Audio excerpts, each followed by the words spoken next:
all tucked in their beds with care. The visions of St. Nick soon would be there. Mom in her kerchief and I in my nap had just settled down for a long winter's nap. That's the remix, by the way. The holiday season brings with it many wonderful Christmas stories. Story of Frosty the Snowman, Ebenezer Scrooge's redemption in the Christmas Carol. My story is similar to the Christmas story. How many people have seen the Christmas story? How can you not see it? They play it like 50 million times during the holiday season. It's the story of 9-year-old Ralphie Parker who only wants one thing for Christmas. What is it? The Red Ryder carbine acting 200-shot model air range rifle. Right? You would shoot your eye out. Despite his mom's insistence that he would not get that BB gun for Christmas for fear that he might shoot his eye out. What happens on Christmas Day? He gets his rifle. In Christmas time, it's very easy to forget what the Christmas spirit is all about. It's about giving and it's about receiving, like my brother said, right? And about being thankful.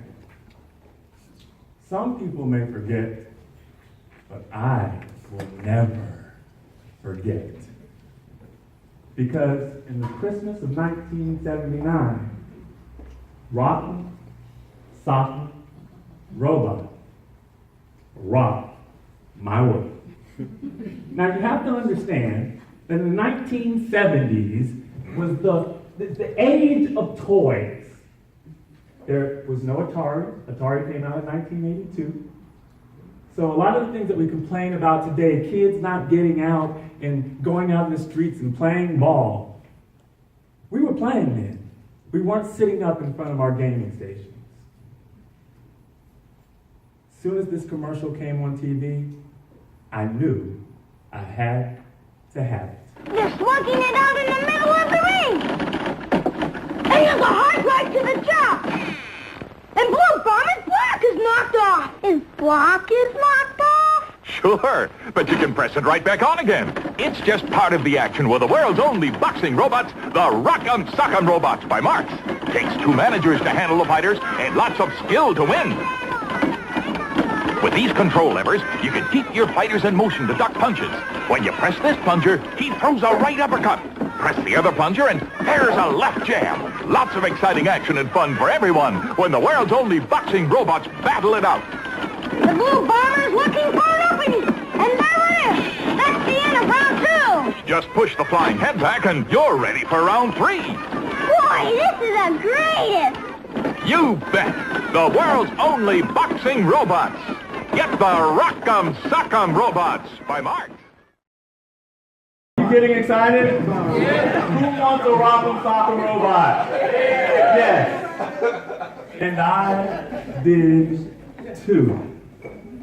Now you have to understand, again, the 70s was the grand age of toys.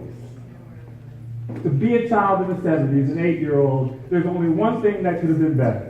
And that was to be born in Willy Wonka's chocolate factory. Since that was make-believe, I was exactly where I needed to be. Some people talk about being in the right place at the right time. Well, I was born at the right place at the right time. And I had some advantages over other kids. I actually was a Christmas VIP. I mean, by the age of 8, I had stellar Christmases. I got all the presents. 2 reasons why. I was an only child, and I knew the game.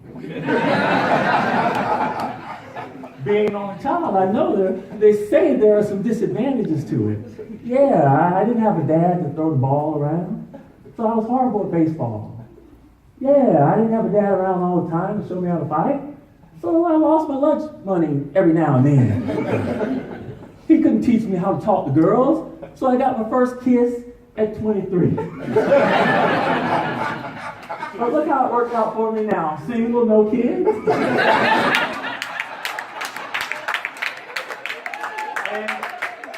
I'm waiting for the second kiss. Thank you. And I'm one of the only 40-year-old men that are single with no kids. I'm a hot commodity right now.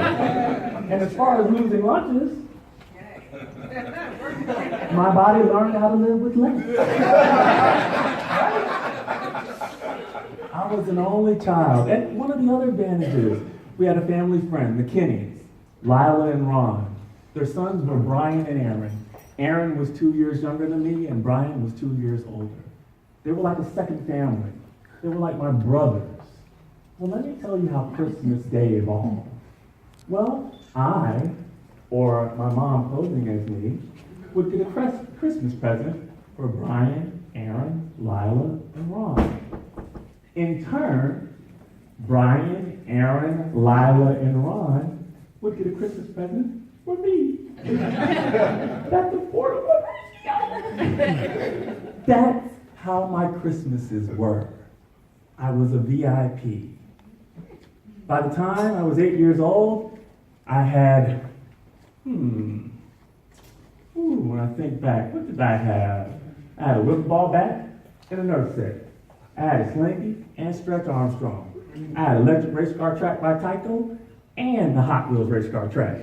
I had the Eve Knievel big wheel and the Green Machine with the brake on the side. Like, I know you know that one, right? You can pull it. A big wheel.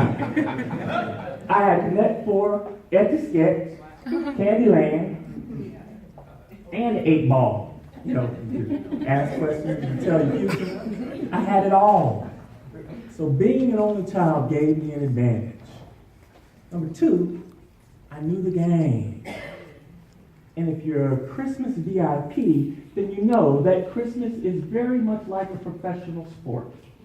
Right? You know. There's a pregame, game time, and postgame. Now, as a young VIP, you have to control the pregame. Those are where you can control all the variables, right? And the pregame starts 3 weeks out. Y'all didn't know this, though. Y'all too busy on the internet.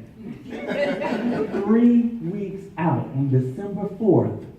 You start any later, you're behind the 8-ball. So what happens in the pregame? One, got to make sure all your chores are done. Right? Gotta make sure all the chores. And this has to start 3 weeks out now. 3 weeks out. Gotta start. Then you make sure you have all the catalogs with all the toys in them. Right? They used to send out these huge catalogs with oodles and oodles of toys, right? So you make sure you review that because you want to make sure you didn't miss anything that your friends might have seen. Week 2, you look for all the hiding spots. Moms always want to pick a new hiding spot each year. So you have to scour the closet and any other nook and cranny where you might be able to find a present. That's the second week. In the third week, and I learned this later, if your grades weren't too good, make sure you intercept that report card. And then also, shake any presents that don't have names on them under the tree, because that's how they like to surprise you. So, I had an advantage. I was a VIP.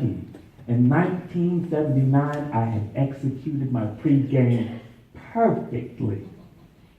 I already knew where all the hidden presents were. My mom had a nook right between the waterbed, found the presents. There was only one present I couldn't locate, and it was the most important present of all. The Rock'em Sock'em Robots.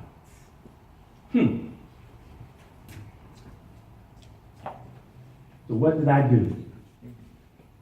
Well, I looked a different place. When the tree was all out, crept behind the tree, and I saw 2 boxes that I had missed. Mom could always pull out a present at the last second. No matter how good you looked, one could always pop up at the last second. And I found 2 that I didn't know what they were. I had no idea. And I said, one of these has got to be the Rock'em Sock'em Robot. So I went into Christmas Day confident that I knew exactly what I was getting, and my top choice would be there on Christmas Day. The other part of the pregame, after you know what you're going to get, is you call your friend. And being as I was the king of Christmas 3 years running, I had a lot of scoping to do. So I called Rbot. What's up, bro? What you getting for Christmas? Yeah. Yep. Star Trek figurines. We got those at school. Call Brian McCauley. Hey man, what you getting for Christmas? Yeah. Okay. Legos.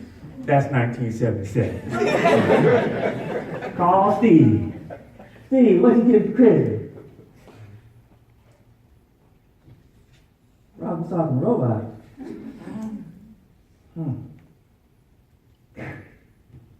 My only worry was Steve. Would he trump me this Christmas? You know what I mean? So Christmas Eve comes, and Christmas Day comes around. 6:30 in the morning, right? I wake up out of the bed.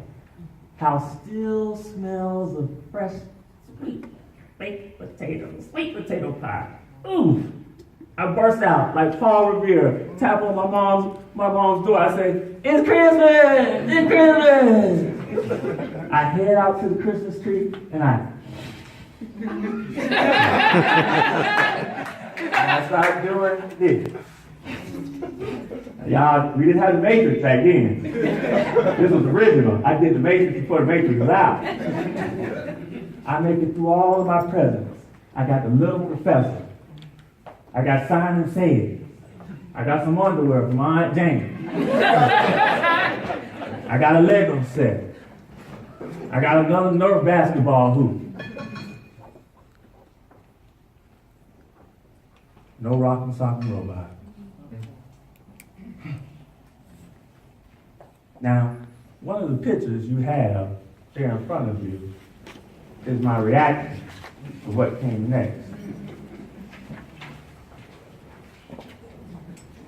Mom had a way of surprising me. So I knew part of the game time ritual was, if you don't get the gift you want, make sure you maintain your composure. Right? Because it could come out. And lo and behold, Mom bought one more present out. Here you go, son. I knew you were going to get that Rock'em Sock'em Robot. Hey, Mom. I'm going to call Steve right after this. I started to open it, and this is what I see. Oh, hi, Super Jock here. Watch this, Super Toe. Still the only field goal kicker I ever liked. Yep, he did it again. Okay, the kick is from the 50. Let the old pro try. Wouldn't you know, he missed, but with the right wrap on the head, Super Toe scores again. Super Toe comes with everything you see here. Super Toe, another fun-filled Super Jock action game from Shopper. Hey!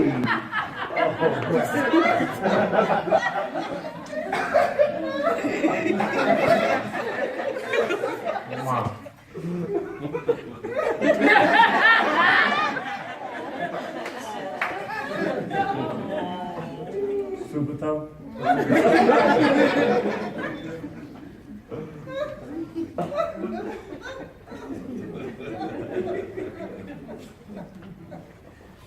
don't even play ball, Mom.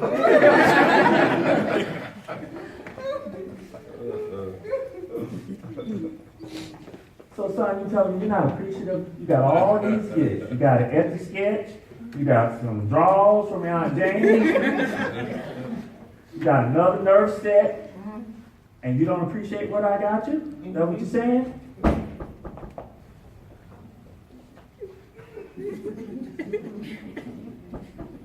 It's super toe, Mom. That's super toe.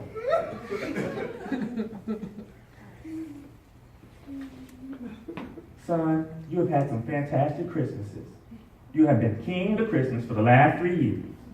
I tried to get you Rock, Sock, and Rbot, but they were out.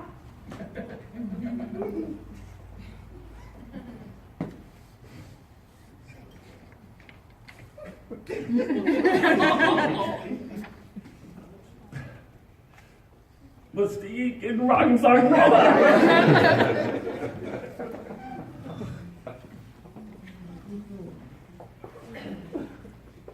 You gonna get something too. I'ma have you go get something. What? A gift certificate?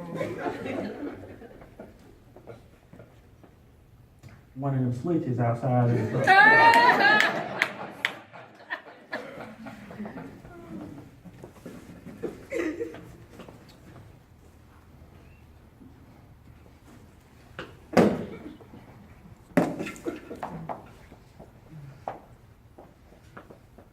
Went to my room. I had already covered this.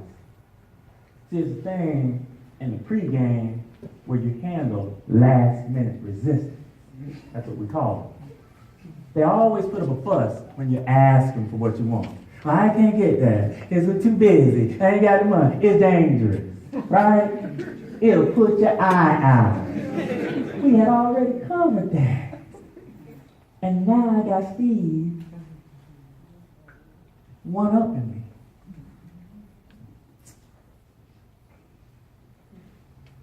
My mom called me out of the room a little bit later. She said, Eddie, I got something for your son. Talk about the bed. Oh, yeah. Guess what it was? A switch.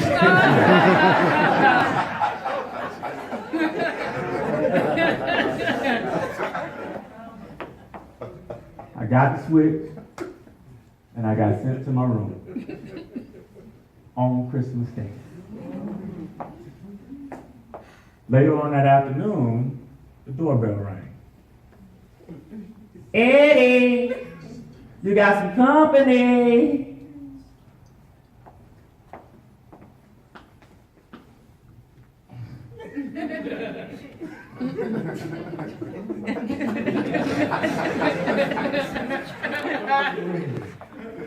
I walk out to the living room. It's Steve. And he has a curiously excited look on his face.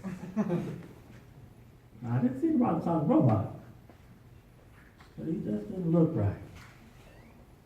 My mom said, son, I want you to go out to that tree, and I want you to get a gift, and I want you to come here and bring it back and give it to Steve. What do you mean? My gift? I walked back into the living room. I noticed something looked different. All my gifts had been rewrapped, except for the drawers.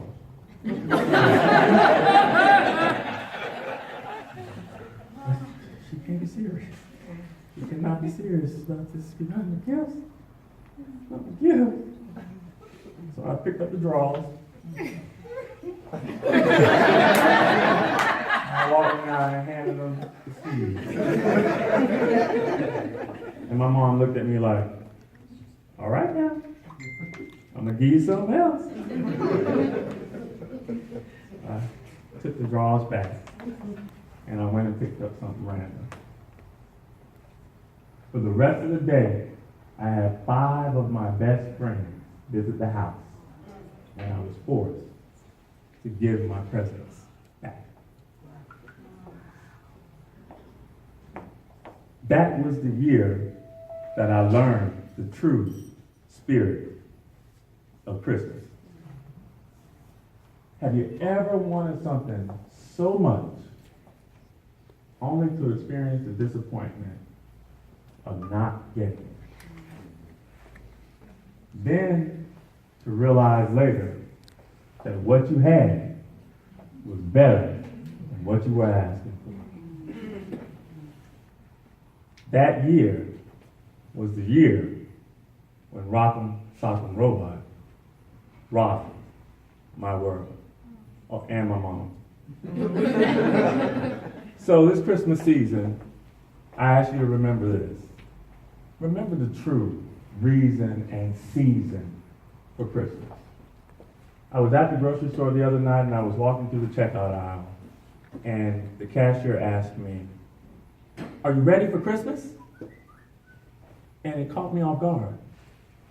Because immediately I started thinking about billing audit I had to do, payroll for Friday. I said to myself, I should probably start working on something for Orators this week. Then I thought, well, she probably didn't want to hear that. So I replied, "Are you ready for Christmas?"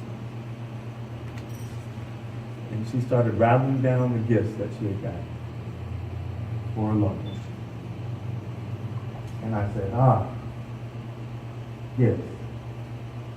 Giving. That's what it's about. Many of us get distracted and think it's just about the present, what you're receiving or what you're giving. But I'm telling you today, it's about giving in general and being thankful for what you have. Don't get the switch. Remember the true spirit of Christmas.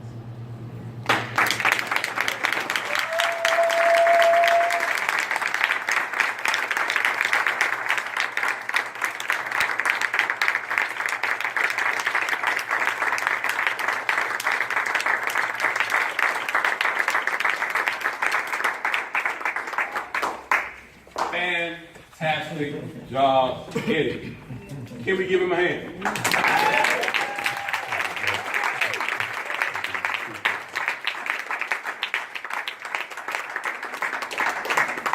Now watch this. Eddie, by round 2, I was ready to get up and actually see what you were made of by round 2. By the pregame, I was right there with you. Kellogg's. And here's the thing. You and I are probably in some insane way related. Because when you were king of Christmas on your side of the street, I was king of Christmas on my side of the street. And see, I had a couple of games that would have equaled that thing out. See, I had the $6 million man. Okay. The Barney arm and the Barney guy. I had a Batman mobile. See? You had the green machine. Oh, I had the green machine and even the knee was big with it. See, I had the Eagle Eagle motorcycle, but I didn't have the jump. I didn't have a ramp. You probably had the ramp. Well, I didn't have a ramp, but I had the expert Lego building set. Space lab and the astronaut. I had the fire engine. I had the rocket. I told my mom one Christmas to change my brothers up. I think I was thinking about you. And here's the thing. I understand exactly what he's talking about. Because one Christmas, I got that Rock'em Sock'em Robot. Woo! Nope. It lasted for maybe an hour. I learned a valuable lesson that Christmas. I invited a neighbor over. And it wasn't Eddie. Because you could have appreciated it. And you could have just, listen, you had to be there. That neck wouldn't let back down once it went up, right? That's my Christmas revenge to Steve. That's the next coat. See, I had a revenge. He didn't get one, and mine lasted about an hour because I don't know what happened, but you're right. The neck wouldn't go back down. In the bedroom. So, I'm sure we've all experienced the throes of that triumph of opening that gift and getting exactly what you wanted. And then the agony of defeat when you did it. I was just a little smart. My grandmama moved in, so I would have got 2 switches. I'm gonna tell you all something. The message I'm sure we all got was that it's bigger than the gift. My grandmother passed 2 years ago. This is actually the second Christmas that I won't have her. And the thing that I remember most this Christmas season is how simplistic she was. I would go get her favorite gown, her favorite pair of house shoes, and she was good. And what I will miss this Christmas more than anything else is a hug from our grandmother. So it's not about the gifts, it's about the love. Fantastic speech, Jay. Thank you.